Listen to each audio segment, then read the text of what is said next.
Boa noite, a alegria estarmos juntos mais uma vez para adorar ao Senhor. Antes, deixe-me só dar um comunicado. O nosso departamento de discipulado agora é coordenado pelo nosso irmão Ítalo. O Ítalo pode ficar de pé para os irmãos conhecerem, né? O Ítalo, aí ele pegou o bastão aí do Gabriel. E qualquer coisa do discipulado, se você precisa de discipulado ou quer discipular, conversa com o Ítalo, ele vai te orientar com relação a material de discipulado. Tem o Fonte de Luz e tem vários outros livros para auxiliar no discipulado. O discipulado pode acontecer com aquele que acabou de se converter ao Senhor Jesus Cristo, mas também, para outras idades e outros tempos de experiência na vida cristã. E você quer um irmão para estudar a Bíblia junto, e aí o Ítalo vai te ajudar nesse ministério, tá bom? Gabriel trabalhou muitos anos nessa parte, mas agora já está esperando aí mais um bebê, e as tarefas aumentaram mais, aí ele tirou umas férias, e depois ele pode ser realocado aí em outro. Gabriel, obrigado. Até ali, Gabriel. Agradecemos muito pelo serviço, e ele mesmo que se dispôs assim, a entregar esse ministério, não por negligência, mas porque tem outros ministérios também e outros serviços na obra do Senhor. Então, procure o Ítalo com relação ao discipulado, tá bom? Irmãos, estamos tratando sobre o amor. O amor é um fundamento essencial para a vida cristã. E quando você fala do amor, não tem para onde correr, não tem escapatória, não tem desculpa, na verdade. É uma dívida que nós temos para com os irmãos, uma dívida de amor, e que não conseguimos pagar, porque ela é impagável. O que significa isso? Você vai passar a vida amando as pessoas ou tentando amá-las, e não vai conseguir amá-las plenamente. Infelizmente, pela nossa inabilidade, nós não vamos conseguir, mas não significa que não vamos tentar. Vamos tentar, vamos nos esforçar para estar amando os nossos irmãos e também amando aqueles que muitas vezes nos perseguem, que querem ser nossos inimigos, porque nós não queremos ter inimigos, mas às vezes acontece da pessoa querer, nos prejudicar de alguma forma, nós crentes em Jesus. Mas, apesar disso, vamos amá-los também. E estamos estudando 1 Coríntios capítulo 13, que é um capítulo emblemático da Bíblia sobre o amor. Então, se você quer saber de amor, 1 Coríntios capítulo 13. Óbvio que esse capítulo ele foi colocado aqui por uma razão. É uma carta, 1 Coríntios é uma carta, então ele não está solto. Quando essa carta foi escrita, não havia a divisão de capítulos, era um texto corrido, não tinha capítulo nem versículo, mas tem um motivo para essa parte de 1 Coríntios 13 estar aqui.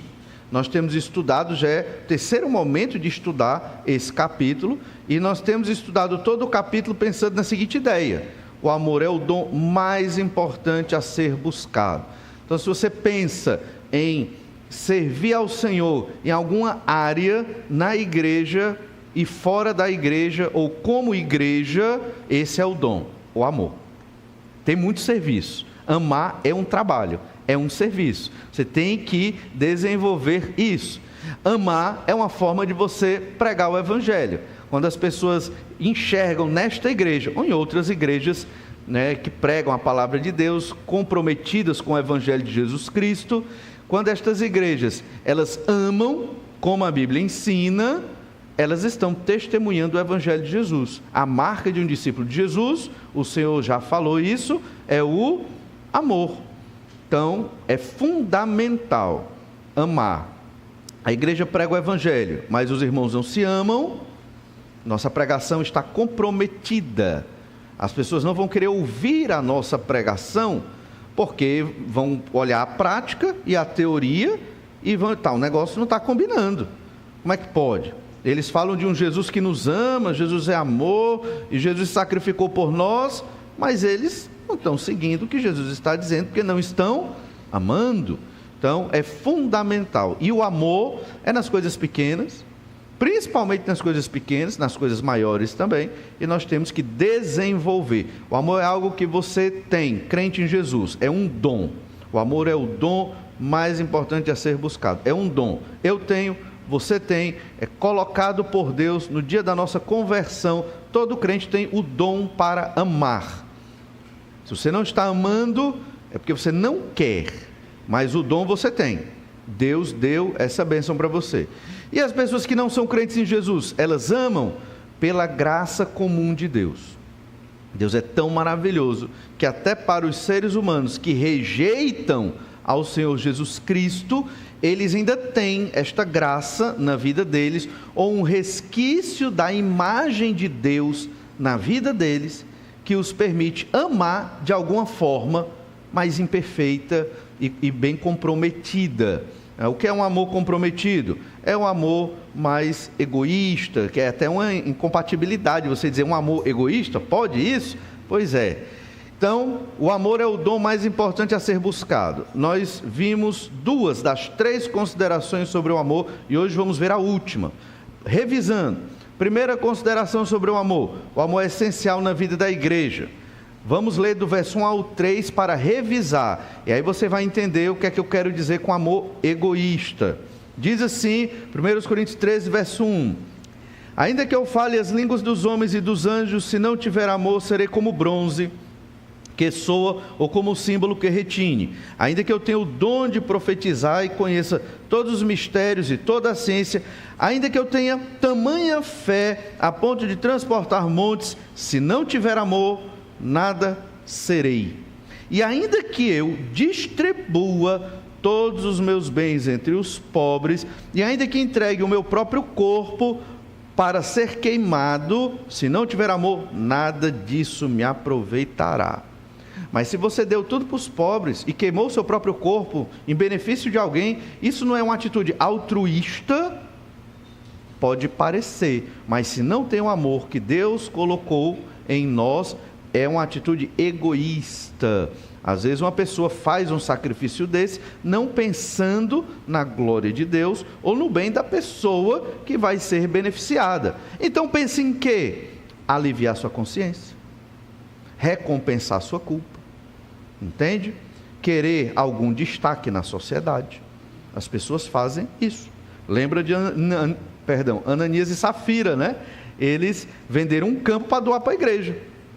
Só que reteram parte do valor, porque disse, não, é muito dinheiro, vamos ficar com a parte para nós, e vamos dizer que o valor que a gente está dando é o valor completo. Uma atitude de amor, mas meio que egoísta. Eles podiam ter dito, olha, a gente vai dar só uma parte, não era obrigado a dar tudo, só que eles queriam imitar quem?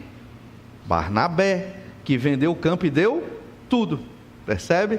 Então, antes da história lá do capítulo 5 de Atos, no final do capítulo 4, fala de Barnabé, que vendeu todo o seu campo e deu e seus bens. Então, eles foram motivados pelo exemplo de Barnabé, mas não fizeram tal e qual um exemplo de um amor um tanto egoísta. Primeira consideração, o amor é essencial na vida da igreja. Se não tiver amor, nada serei. Se não tiver amor, não tem sentido. Se não tiver amor, está sem propósito.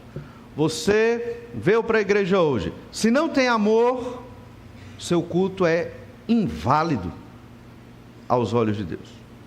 Que amor? O amor de Deus, que colocou na sua vida. Percebe? Você veio por amor ao Senhor, primeiramente. Se você não ama o seu irmão, está com dificuldades, conflitos, não perdoou, não deu perdão, seu culto está comprometido. Deus vai receber seu cântico como adoração, se não tem amor, não vai. Entende? Da mesma forma, esta pregação, se não tem amor, não tem sentido. Deus não recebe como adoração. E tudo que nós fazemos aqui, quer seja organizar uma cadeira, quer seja a cantina missionária, quer seja qualquer atividade que você faça na igreja, fora da igreja, uma atividade religiosa, uma atividade secular, não importa, se não tem amor, não tem sentido, não tem propósito, perde a sua validade, entende? Então veja como é importante compreender e viver o amor de Jesus nas nossas vidas. Óbvio que a gente tem que modular aqui e explicar que Por sermos pecadores, não temos condição de amar plenamente, como Jesus nos amou, realmente como cantamos. Ele é a pessoa que mais nos amou. Ninguém te ama mais do que o Senhor Jesus Cristo, isso é um fato. Ninguém. Ele é a pessoa que mais se importa e se interessa com você, com a sua alma, com a sua vida, com a sua alegria, com a sua felicidade, é o Senhor Jesus Cristo, certo? Então, temos que ter isso em mente, porque não temos um amor perfeito em nós, mas estamos buscando. E é isso que Deus quer de nós, que nós busquemos amá-lo e amar os outros, o próximo. Os 2 grandes mandamentos envolvem o amor, com toda a nossa força, entendimento, energia, empenho. Você pode ser aquele crente que ama, mas assim, você está muito confortável, né? Aquele amor ali que você não está se esforçando tanto. Você pode ser aquele crente que ama mais, porque você está se esforçando para amar mais as pessoas. Mas vimos uma segunda consideração. A primeira é que o amor é essencial na vida da igreja, poderíamos até dizer na vida cristã. O amor é essencial, não tem como viver a vida cristã, a vida na igreja, sem amor, não dá. Aí você pergunta, por que Paulo escreveu este capítulo aqui? Por quê? Qual o propósito? A gente tem repetido isso. Capítulo 12, 13 e 14 trata dos dons espirituais. A igreja de Corinto estava buscando certos dons espirituais que traziam muito destaque, e estavam esquecendo outros dons espirituais fundamentais. Vocês lembram do início dos nossos estudos em 1 Coríntios? No capítulo 1, Paulo já diz qual é a grande dificuldade daquela igreja. Eles tinham vários partidos. Sou de Paulo, sou de Apolo, eu sou de Cefas, eu sou de Cristo. Pelo menos 4.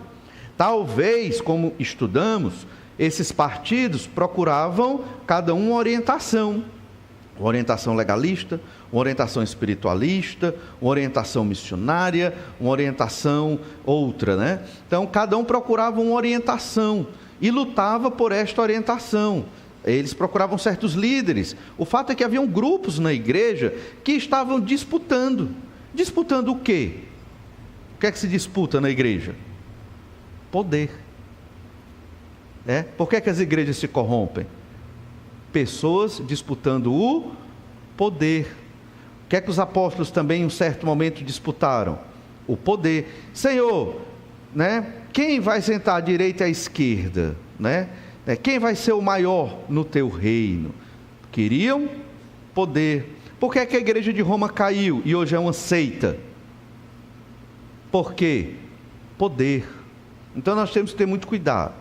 Nós não buscamos o poder, nem queremos disputar pelo poder, pelo contrário, todos somos servos do Senhor Jesus Cristo, para pregar o Evangelho aos perdidos, até a volta do Senhor Jesus, todos servos, todos trabalhando, todos servindo ao cabeça da igreja, que é o Senhor Jesus Cristo. Então, entenda que o apóstolo está dizendo, vocês estão disputando pelo poder, procurando dons de línguas, dons de curas, dons de profecias, e estão esquecendo o fundamental, o dom do amor. E é isso que nós devemos, esse é o trabalho básico. Se nós queremos ser uma igreja que adora a Deus e serve a Jesus de fato, temos que aprender a amar. Agora, se nós queremos brincar de igreja, ser uma sociedade religiosa, estar só nos congratulando aqui, aquela coisa toda, se esse é o nosso entendimento, aí você não vai amar, certo? É uma sociedade, é uma comunidade qualquer, mas óbvio que não é o caso, O nosso propósito aqui, o nosso trabalho é ser uma igreja de Jesus Cristo. Jesus chama para cá os que são dele. E os que não querem compromisso com Jesus, vão para outro canto. Vão ter que se converter. Vão ter que se arrepender dos pecados e seguir Jesus. Porque o Senhor Jesus, ele prega a luz, o Evangelho, a salvação no nome dele. Esse é o ministério da igreja do Senhor Jesus Cristo, desta igreja e de toda a igreja comprometida com a Bíblia Sagrada. Porque uma vida feliz é uma vida em comunhão com o Pai, com o Filho e com o Espírito Santo. E isso é o melhor para cada pessoa. Por isso Paulo está falando sobre o amor. É necessário não procurar estes dons miraculosos, mas procurar o amor. O amor era fundamental para a igreja de Corinto se unir. E se ela se unisse, todos os outros problemas que estudamos até aqui seriam resolvidos. Certo? Só que o amor, ele é um dom que não aparece muito. Ele não é visível. Imagina que a igreja, lá, primeiro século, aí se levanta você falando numa língua estranha. Aí se levanta outro irmão aqui e interpreta esta língua. Você é um irmão espiritual, falando essa outra língua, um mistério, e o outro irmão interpretou essa mensagem, né? Então fica, que bênção, né? Que coisa maravilhosa. No primeiro século deveria acontecer assim. Mas se você amou um irmão, ninguém ficou sabendo, só aquele irmão, e talvez nem aquele irmão, nem aparece, nem tem destaque, ninguém nem sabe. Assim como a oração, se você é um homem ou mulher de oração, ninguém fica sabendo, não é verdade? Quanto tempo você ora na sua casa? Talvez você ore muito tempo na sua casa, pelos pastores, é por isso que talvez o pastor ainda esteja aqui de pé, porque você está orando pelo pastor, né? Orando pela obra missionária, orando pelos trabalhos da igreja, ninguém sabe, está vendo? Mas certamente Deus sabe, e esse trabalho é recompensado pelo Senhor, não tenha dúvida disso. Então o que Paulo está ensinando aqueles irmãos sobre o amor é que esse dom, embora não seja um dom que dá destaque, né, no meio da igreja, como o dom de línguas, dom de profecia, dom de cura, mas é o mais importante dos dons. E o segundo entendimento é que o amor aqui ele é definido como um dom. Aí a gente lê 1 Coríntios 13, verso 4. Olha o que diz 1 Coríntios 13, verso 4. É uma definição do amor. O amor é paciente, é benigno. O amor não arde em ciúmes, não se ufana, não se soberbece, não se conduz inconvenientemente, não procura os seus interesses, não se exaspera, não se ressente do mal, não se alegra com a injustiça, mas regozija-se com a verdade, tudo sofre, tudo crê, tudo espera, tudo suporta. O amor, ele aqui é definido, e nós vimos isso em outro domingo, como o amor é fundamental para a vida da igreja, e como o amor é definido aqui como um dom que não aparece. Ele não é um dom de destaque, e é por isso que os seres humanos não querem. O ser humano gosta do destaque, né? E a gente tem que ter muito cuidado com isso. Nosso serviço a Deus não é para o nosso destaque, mas é para que o Senhor seja glorificado. E por fim, hoje, vamos ver um terceiro entendimento desse texto, que é um argumento de Paulo, para mostrar que o amor é o dom que jamais acaba, o maior dos dons. O amor, e esse é o terceiro entendimento desse texto, o amor é o dom que jamais acaba. Ele vai mostrar aqui que alguns dons espirituais vão passar. Não sei se você percebeu, no nosso estudo do capítulo 12, nós falamos especificamente de um dom que do século 20 para cá estão querendo ressuscitar esse dom que estava encerrado desde que o último apóstolo morreu ali no primeiro século. Que dom é esse? Do apostolado. Nós falamos aqui de uma confederação de apóstolos, né, no mundo, e que eles estão aí fazendo uma nova reforma, a reforma apostólica, porque a reforma protestante do século XVI ficou incompleta, segundo eles, né? Ficou incompleta, e eles vieram completar, e aí eles colocam aí a ideia de que eles são apóstolos. Nós entendemos que o dom do apostolado pela Bíblia passou, então não tem mais apóstolo hoje, não tem mais apóstolo. Ah, mas fulano disse que era apóstolo, ciclano disse, não importa, a Bíblia deixa muito claro que o dom do apostolado passou. Então você tem pelo menos este dom, dos que são colocados aqui em 1 Coríntios, passou o dom do apostolado. E nós estamos observando em 1 Coríntios 13 que tem um dom que jamais acaba, é o dom do amor.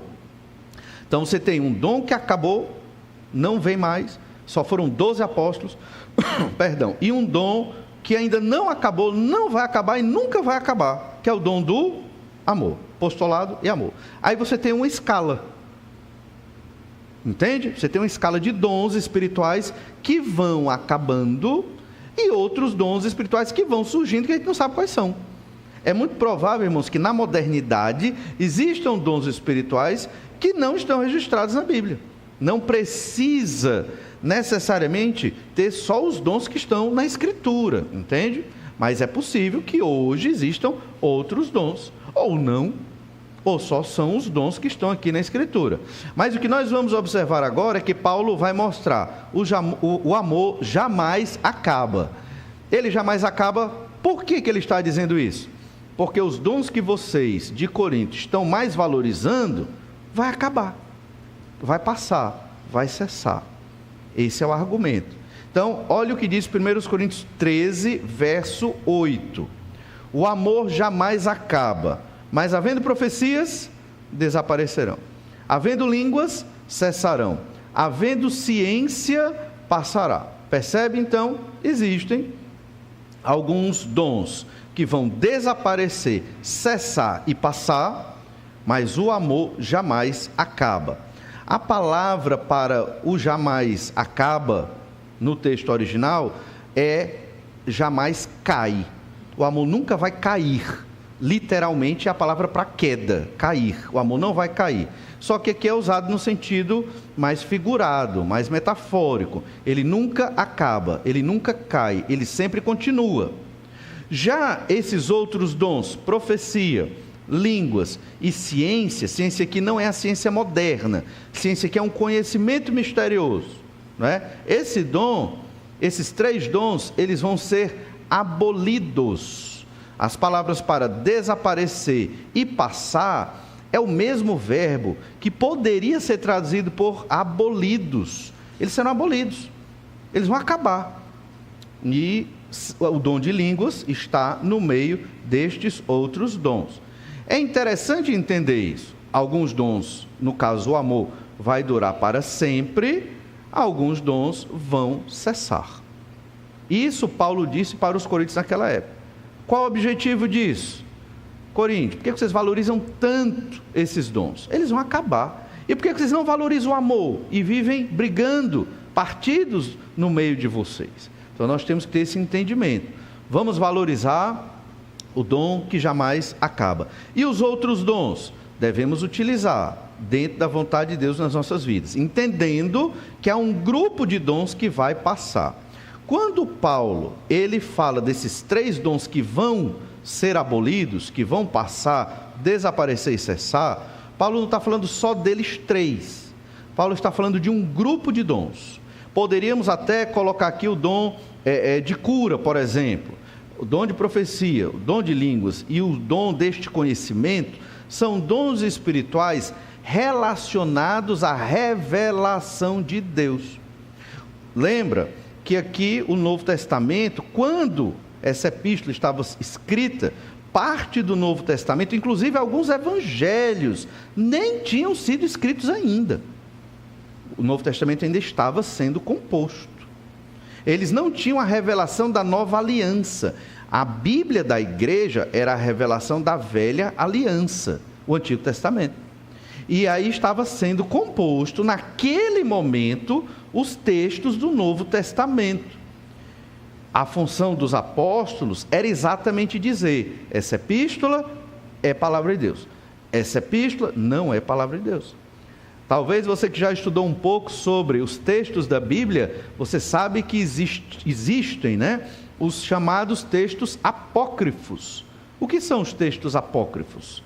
São outros evangelhos, outras epístolas, que foram escritos naquele período, mas que os apóstolos não reconheceram como palavra de Deus. Não são palavra de Deus.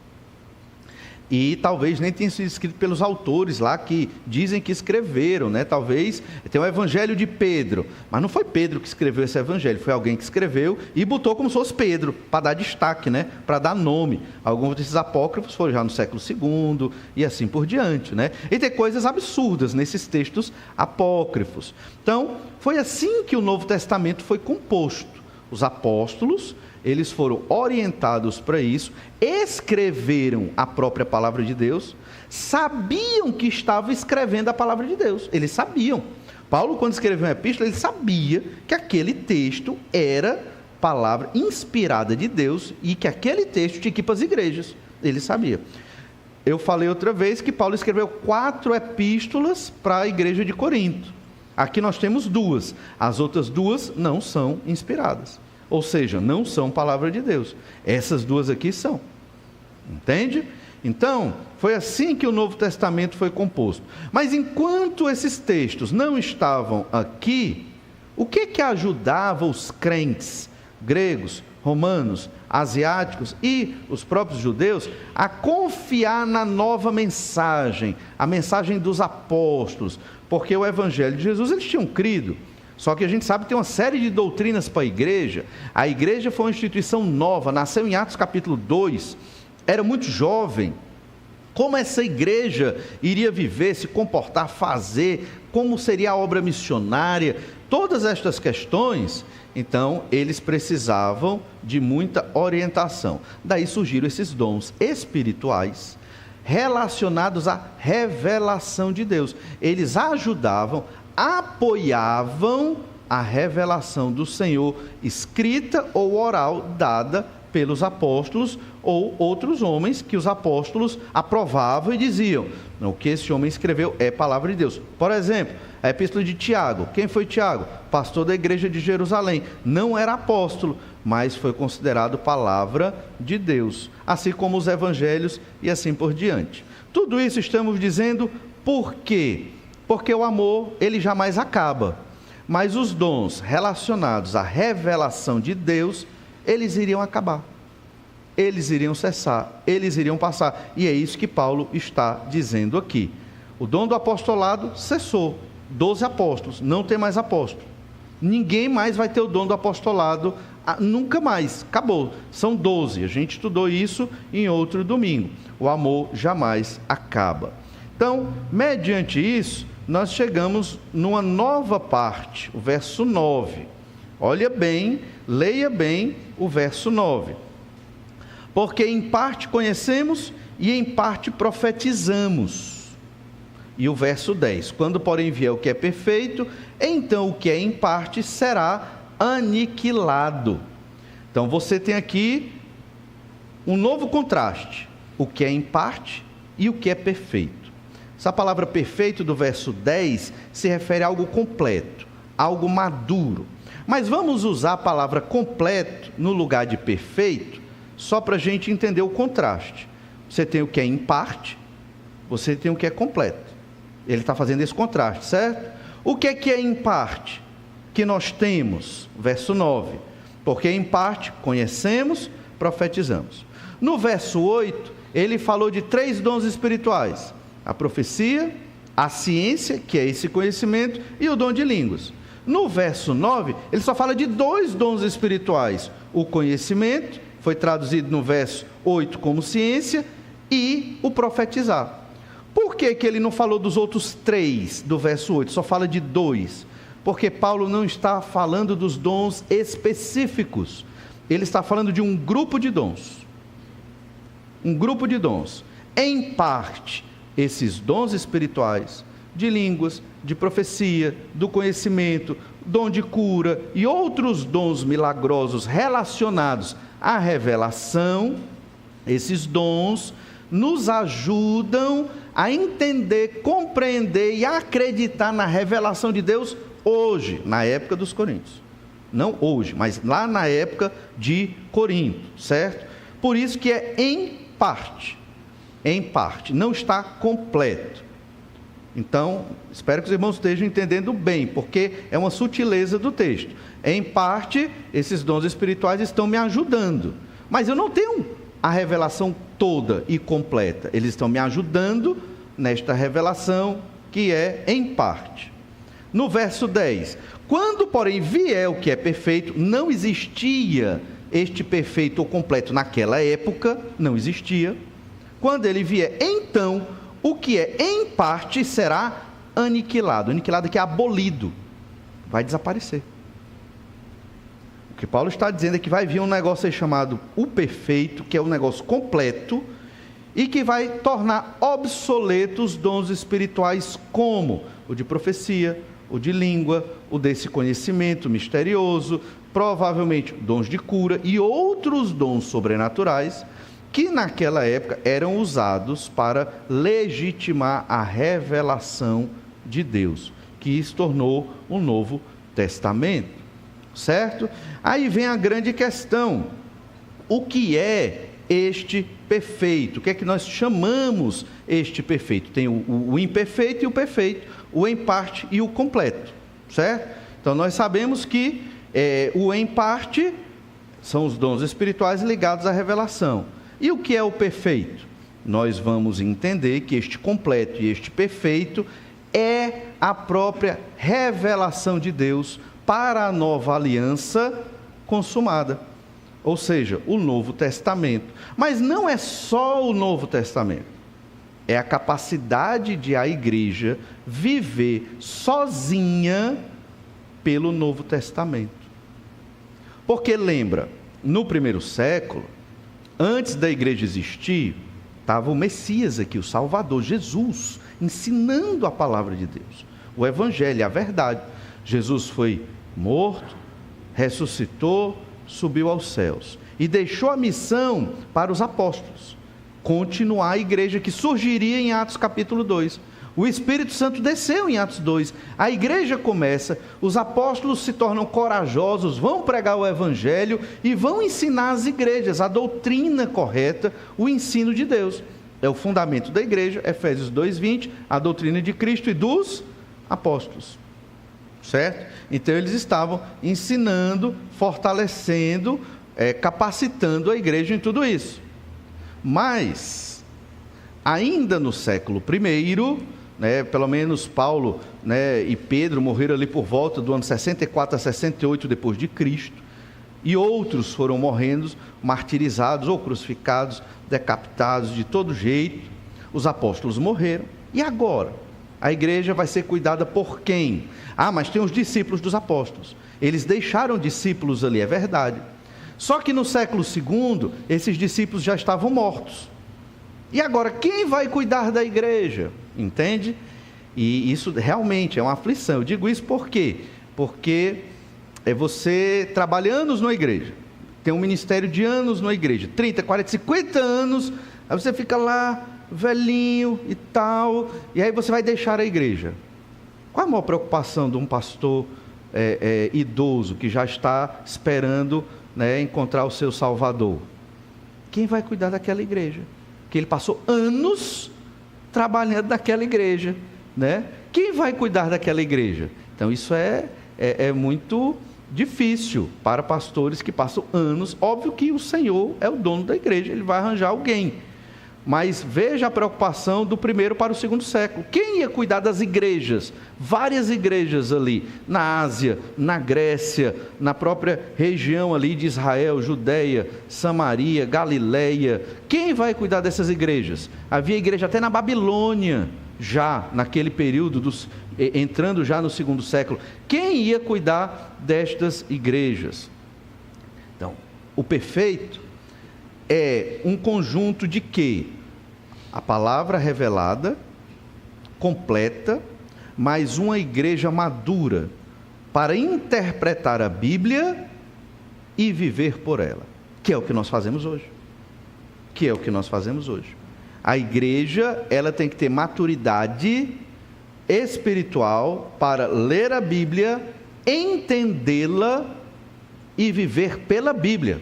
Se você viver pelos homens, você vai se perder, como alguns têm se perdido porque colocam a sua fé e alegria nos homens. Vai se perder. Você tem que colocar a sua fé e alegria em Deus, e Deus se revela na Bíblia Sagrada. Então tem que ler a Bíblia, tem que crer no que a Bíblia diz e tem que seguir a instrução do Senhor. Era isso que Paulo estava dizendo aqui. O argumento de Paulo o amor é melhor de todos os dons, é o melhor dos dons, porque ele não será abolido quando vier o que é perfeito. Enquanto os outros dons, os dons mais valorizados pelos coríntios, seria abolido quando viesse o que era o perfeito. E esse perfeito estava perto de vir. Alguém chega, e essa passagem é uma passagem mais complexa, porque alguns vão dizer: não, pastor, Eu discordo. O perfeito não é o cânon, nem é a maturidade da igreja ali nessa somatória de coisas. Esse perfeito é a volta de Cristo. Alguns pensam assim. O perfeito é a volta do Senhor Jesus Cristo. No entanto, em nenhum momento aqui se fala disso, da volta do Senhor Jesus Cristo. Mas Paulo, para nos ajudar, ele dá duas ilustrações. Na verdade, a palavra de Deus é perfeita, né? Longe de mim querer mudar alguma coisa na Escritura. Mas seria melhor se Paulo tivesse deixado bem claro o que ia ser aqui. Mas ele deixou duas ilustrações. E você sabe que toda figura ou ilustração é passivo da gente interpretar. Olha o verso 11. Essas duas ilustrações, elas servem para explicar o quê? O perfeito. Olha o verso 11. Quando eu era menino, falava como menino, sentia como menino, pensava como menino. Quando cheguei a ser homem, desisti das coisas próprias de menino. Parece um texto que não tem nada a ver com nada, né? Porque ele está falando de dons espirituais, está falando do amor. De repente ele dá uma quebra e fala: eu era menino, pensava como menino, agia como menino, vivia como menino. Quando me tornei homem, eu deixei as coisas de menino. Isso é uma ilustração. Isso aqui ele não está falando de uma criança, um jovem se tornar um adulto. Ele não está falando disso aqui, certo? Esse não é o ensino. Embora você pode pegar esse versículo e usar para isso. Se você tirar ele sozinho, tudo bem. Mas não é o propósito. O propósito é o quê? A igreja, no primeiro século, é este menino. É uma igreja infantil. Ela precisa de suportes para ter fé. Ela não vai conseguir sozinha. Ela é criança, ela é infantil. Mas ela vai se tornar madura. Quando ela se tornar uma igreja madura, ela não precisa mais das coisas de menino. O que seriam as coisas de menino? Esses dons ligados à revelação. Dom de línguas, dom de profecia, o dom do conhecimento, dom de cura. Esses dons sobrenaturais que legitimavam a pregação do apóstolo. Estava lá Pedro, ele pregou o evangelho, curou o paralítico, então todo mundo se ajuntou e viu um paralítico ali andando há muitos anos, que aquele homem não andava, agora ficava sentado na porta do templo a vida toda, ficou sentado a vida toda, e agora ele está andando, e Pedro e João acabaram de pregar o evangelho, a multidão chega e começa a ouvir a pregação, e ficaram maravilhados com aquilo. Qual foi a muleta que foi utilizada para que aquele povo desse crédito à pregação de Pedro e João ali? Foi a cura. É a coisa de menino. É isso que Paulo está dizendo aqui, entende? Mais um dia a igreja vai se tornar madura. Quando? Quando ela tiver a revelação completa. Quando ela tiver a maturidade espiritual para, sozinha, a igreja, sem apóstolos, sem os discípulos dos apóstolos, para interpretar e viver pela fé na palavra de Deus, que é o que nós vivenciamos hoje, desde muitos séculos, na verdade, até os dias de hoje. Essa figura apresenta essa verdade. Mas por que você está falando de revelação?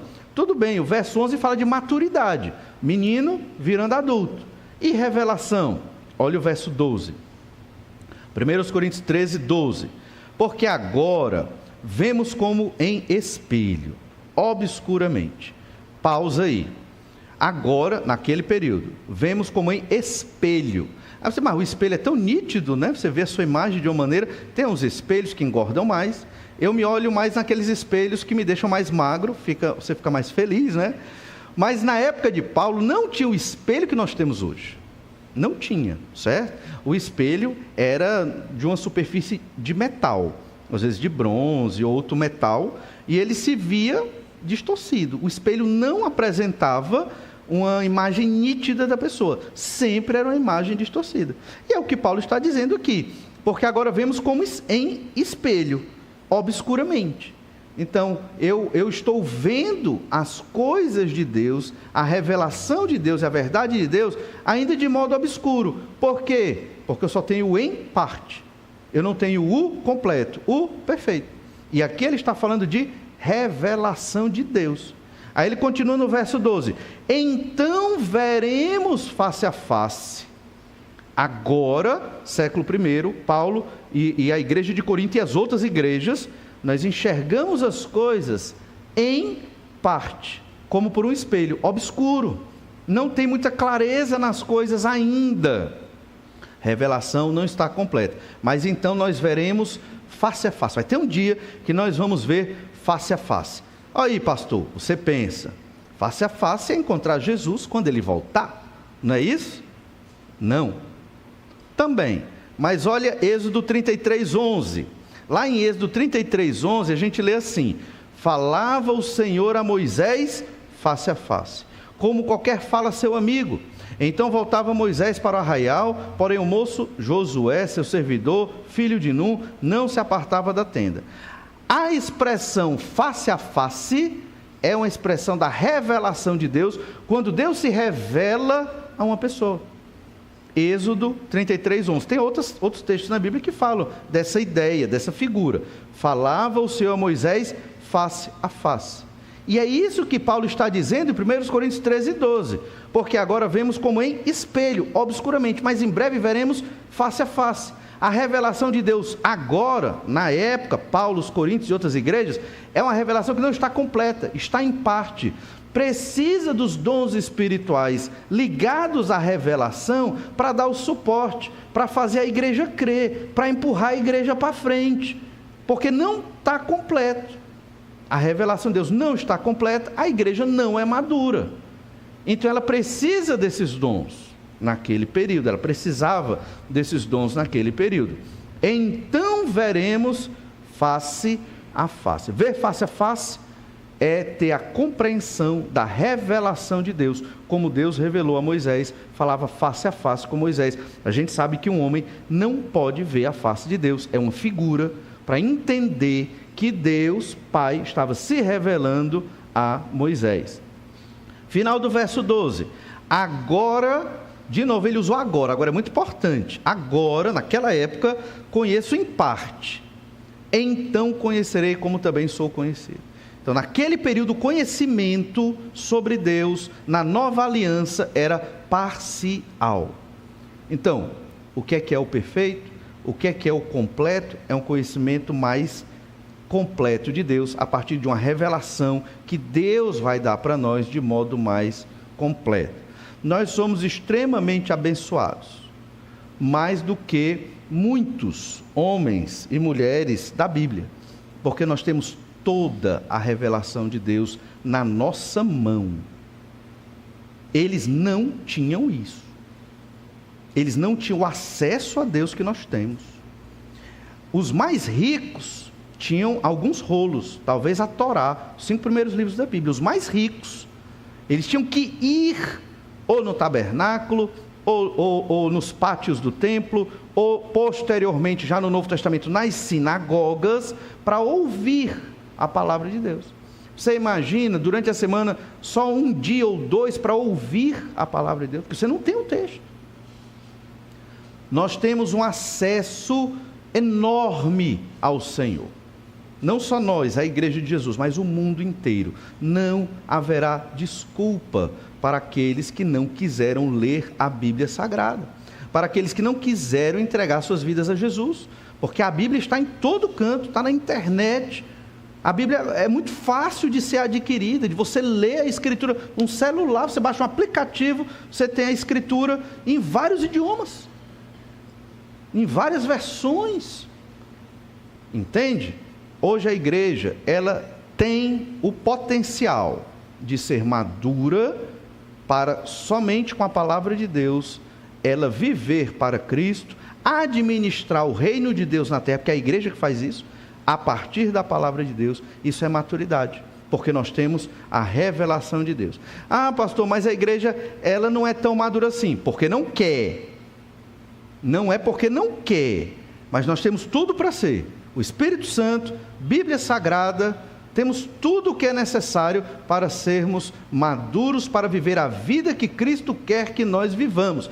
Mas eu ainda sou pecador, todos somos, e podemos vencer os pecados para a glória de Deus, certo? Você não precisa viver nos pecados, confessa, pede perdão, se levanta busca o Senhor e viva uma vida plena para a glória do Senhor, em santificação, porque é isso que Deus quer. Basta eu e você querermos, mas é o que Deus quer. Toda esta argumentação de Paulo é para nos ensinar. Olha, esses dons que vocês mais valorizam, igreja de Corinto, eles vão passar, eles são temporários, eles não são os mais importantes. Vocês estão brigando por esses dons, usando esses dons como estratégia para conquistar o poder dentro da igreja, que é o que eles estavam fazendo. Vamos ver isso no capítulo 14. E vocês estão deixando o mais importante de todos os dons, o amor. Então, se nós queremos ser uma igreja firme e atuante, esse é o dom espiritual que mais vamos investir. Só para complementar sobre o aspecto dos dons, auxiliando a igreja do Novo Testamento, olha Marcos 16, 17. Lá em Marcos 16, 17, um dos últimos textos ali do Evangelho de Marcos, Jesus subindo, ele diz: estes sinais hão de acompanhar aqueles que creem. Em meu nome expelirão demônios, falarão novas línguas, pegarão em serpentes, e se alguma coisa mortífera beberem, não lhes fará mal. Se impuserem as mãos sobre enfermos, eles ficarão curados. De fato, o Senhor Jesus, depois de lhes ter falado, foi recebido no céu e assentou-se à destra de Deus. E eles, tendo partido, aqui os discípulos, tendo partido, pregaram em toda parte, cooperando com eles o Senhor e confirmando a palavra por meio de sinais que se seguiam. Então, a palavra pregada, ela era confirmada pelos sinais. Que sinais eram esses? Milagres, curas, dons de línguas, outras operações miraculosas que existiam naquela época para mostrar o que esses homens estão pregando é de Deus. Mas quando o Novo Testamento foi completo, quando a igreja se torna minimamente madura para ela mesma se administrar a partir da Bíblia, do Antigo e do Novo Testamento, esses dons espirituais, eles desaparecem. Dons espirituais ligados à revelação. Outros dons continuam, como o amor e outros dons. É interessante que um estudo sobre a história da igreja cristã mostra que do século II em diante, a gente não ouve mais falar destes dons, dons de línguas e outros. Mas no século XX, com o surgimento do movimento pentecostal, estes dons aparecem de novo. Então é algo, não é um argumento definitivo, mas é algo que a gente deve observar e entender. Algumas questões interessantes. E se alguém falar em línguas na igreja, é pecado? Bem, não é o dom de línguas. A gente sabe que ele passou. Mas isso pode acontecer? Pode. Por quê? Porque Deus é soberano. Se Deus quiser, Ele faz uma pessoa falar em outro idioma no meio da igreja. Deus vai querer isso? Não sei. Mas a gente já tem testemunho de missionários que pregaram o evangelho em localidades que eram uma língua diferente, mas o missionário mesmo assim pregou, e anos depois, quando ele aprendeu a língua e retornou, tinha gente convertida, que tinha entendido o que ele tinha pregado. Quer dizer, o que foi isso, senão a operação das línguas ali, que Deus quis realizar, não é verdade? Mas o fato é que os missionários, de modo geral hoje, quando vão para outras culturas, eles têm que estudar o idioma, têm que traduzir a Bíblia no outro idioma. Por que Deus não dá o dom de língua para esses homens? Porque esse dom realmente passou. Se Deus quisesse, daria, mas não é assim que o Senhor está operando hoje. E o verso 13 diz assim, 1 Coríntios 13, 13. Agora, pois, permanecem a fé, a esperança e o amor. Estes três, porém, o maior destes é o amor. Então, o amor é o maior dos dons, sempre vai continuar, mesmo no novo céu e nova terra, porque Deus é amor. Então, se nós temos que priorizar um dom nas nossas vidas, priorize amar. Comece amando a Deus, depois você ama o seu cônjuge, os seus familiares, porque nós sabemos que mesmo crentes em Jesus, é necessário desenvolver amor dentro da família. O amor é uma coisa, o amor genuíno, ele não é natural. Você tem que querer amar, mas você tem o dom, a capacidade de amar. Depois você ama os irmãos da sua igreja, talvez um pouco mais difícil, mas vai amando os irmãos e coloca desafios de amor. Aqueles irmãos, talvez que você conversa pouco, que não tem tanta afinidade, tira um tempo. Vou dar aqui uma sugestão. Você tira um domingo por mês. Esse domingo eu vou me dedicar a irmãos que eu nunca vi na igreja. Terminou o culto, você caça um. E aí você vai atrás desse irmão para conversar. É um ato de amor, certo? Você nunca viu, nunca conheceu. Outro ato de amor, conversar com irmãos de outra idade, né? Tem aqueles irmãos já mais experientes, você jovem, né? Aí você só quer aquela conversa do jovem. Procura um irmão mais experiente, conversa com ele. Da mesma forma, o desafio para os mais experientes, né? Procure um jovem. Talvez o jovem não queira muito, mas procure, tente, né? Vá lá e vamos ver se o negócio funciona. E é uma atitude de amor também, porque você pode ajudar um jovem que está passando por uma situação complicada e difícil. São atos de amor. A gente, para amar, tem que praticar, tem que botar no dia a dia, tem que tentar. E talvez o ápice desse investimento de amor é você amar um inimigo. Se Deus colocar um inimigo na sua vida, Deus queira que isso nunca aconteça, mas se Deus permitir, não é nem se Deus colocar, se Deus permitir que o inimigo chegue na sua vida, agradeça a Deus, porque é uma oportunidade. Eu vou treinar o amor de Jesus com esta pessoa. É uma oportunidade que Deus está lhe dando para desenvolver um amor que vem de Deus. Aí você vai treinar, amar este inimigo, que você não quer ser inimigo dele, mas essa pessoa talvez esteja com inimizade para com você, por várias razões que não me interessam. Ame-o, né? Esteja presente, dê um presente, converse e tente desenvolver um relacionamento. Você não tem que ser o melhor amigo dessa pessoa, mas você deve amá-la de alguma forma. O amor é o dom mais importante a ser buscado. Paulo argumentou isso de uma maneira muito complexa aqui, a gente demorou um pouco por conta disso, mas argumentou de uma maneira maravilhosa. É o amor é o dom mais importante do que curar uma pessoa, é o amor. Olha como isso é fundamental. As obras que você faz tem que ser por amor a Deus e para a glória de Deus, tudo. Então, que o Senhor nos ajude, nos abençoe. Vamos orar para aprendermos a amar assim.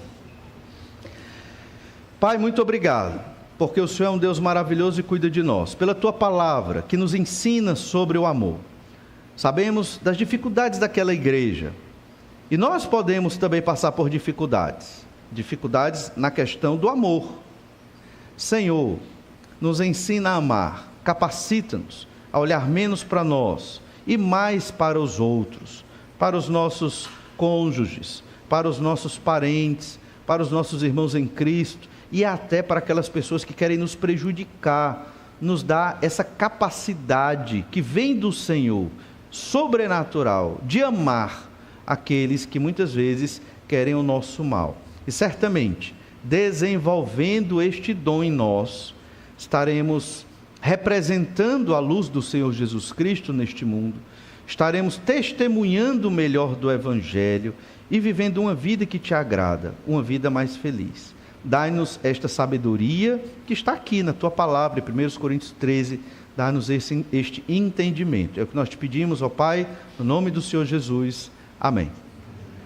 Deus lhe abençoe. Você tem um tempo agora para orar silenciosamente e pode, nessa oração, conversar com o Senhor sobre o amor. Deus abençoe, uma boa noite e até breve.